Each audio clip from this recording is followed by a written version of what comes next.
Petugas penagih utang di Palembang, Sumatera Selatan diduga dilukai oleh seorang anggota kepolisian. Kejadian yang terjadi di area parkir mal itu diduga dipicu amarah sang anggota polisi yang tidak terima mobilnya akan diambil paksa karena menunggak cicilan. Petugas penagih utang mengalami luka akibat senjata tajam di sejumlah bagian tubuhnya hingga harus dirawat di rumah sakit. Korban dilukai oleh polisi. Kejadian bermula saat korban bersama dua rekannya bertemu pelaku di area parkir salah satu mal di Palembang. Mereka kemudian berupaya mengambil paksa mobil korban yang menunggak cicilan sejak tahun 2022 lalu.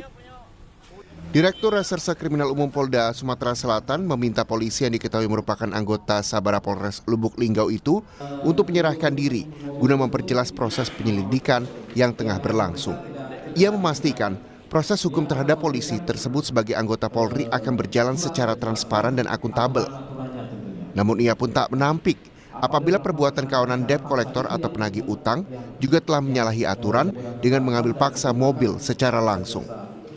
Oleh tim baik itu dari Satwil maupun dari jajaran Polda dan juga dari Polrestabes juga ikut membantu.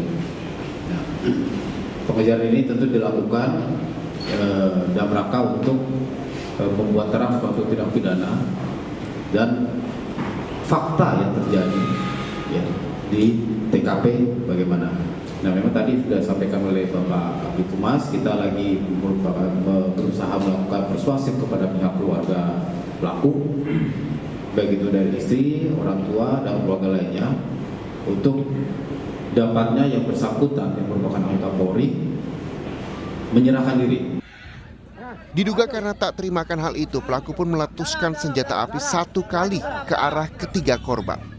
Namun, karena tembakannya tidak mengenai sasaran, pelaku pun mengeluarkan senjata tajam yang kemudian langsung menusuk korban. Itu, putih itu. Mobil putih itu. Jadi kawan ini dekat dulu. Di tumburnya lah kawan tadi. Di tumbur, kena mobil Innova, di depannya ada Innova. Dia sender kayaknya ditekan kayaknya ke Innova itu. Kawan tadi. Terus, akhirnya kawan dia nyampak kan. Dia kawan nyampak itu memang kejadian di sini jadinya. Kawan tadi di situ, samping mobil ini ditembaknya. Kabid Humas Polda Sumatera Selatan menyatakan belum menerima laporan terkait dengan kejadian yang melibatkan oknum anggota polisi itu.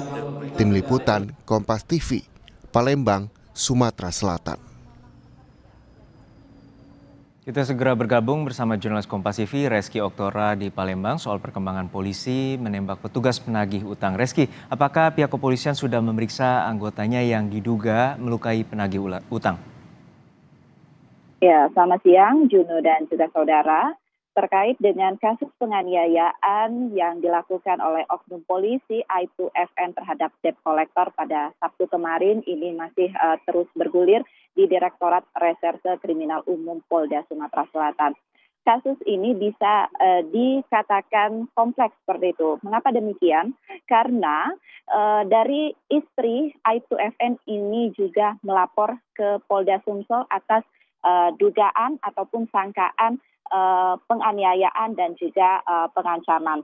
Jadi di sini ada dua versi yang dikembangkan oleh pihak kepolisian. Versi pertama ini terkait dengan laporan debt collector yang saat ini mengalami sejumlah luka di tubuhnya yang masih dirawat secara intensif di rumah sakit. Dalam hal ini Aibtu FN sendiri sudah resmi ditetapkan sebagai tersangka dan masuk dalam daftar pencarian orang atau DPO yang mana diminta polisi untuk segera menyerahkan diri guna memperjelas daripada proses penyelidikan yang tengah berlangsung. Untuk versi yang kedua yang saya katakan di awal tadi bahwasannya istri Aibtu FN ini juga melapor dan ini juga masih diselidiki oleh pihak kepolisian dengan memeriksa sejumlah orang saksi. Terkait dengan kuasa hukumnya tersebut menerangkan bahwasannya sebelum Aibtu FN ini melakukan penganiayaan, beliau lebih dulu ini dilakukan penganiayaan ataupun pengancaman oleh 12 orang kawanan debt collector tersebut. Namun meskipun demikian, polisi memastikan bahwasannya proses hukum terhadap Aib2FN ini berjalan secara transparan dan juga akuntabel. Namun dalam hal ini juga polisi tidak menampik bahwasannya perbuatan yang dilakukan oleh debt collector itu sudah menyalahi aturan atau tidak sesuai dengan standar operasional prosedur terkait dengan penarikan ataupun pengambilan paksa mobil yang menunggak cicilan di lapangan langsung. Juno. Ya Rizky, untuk saat ini bagaimana dengan kondisi korban?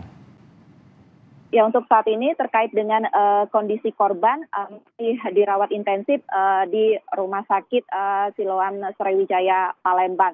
Dan saat ini juga kami masih menunggu diinformasikan bahwasannya kami menerima informasi bahwasannya Aib2FN ini akan menyerahkan diri dalam beberapa hari terakhir atau dalam waktu dekat ini. Dan untuk terkait dengan ancaman hukuman pada Aib2FN ini dikenakan pasal 352 ayat 1 mengenai penganiayaan berat dengan ancaman hukuman 5 tahun penjara. Dan saat ini juga kami masih menunggu terkait dengan perkembangan proses hukum yang berjalan saat ini. Juno.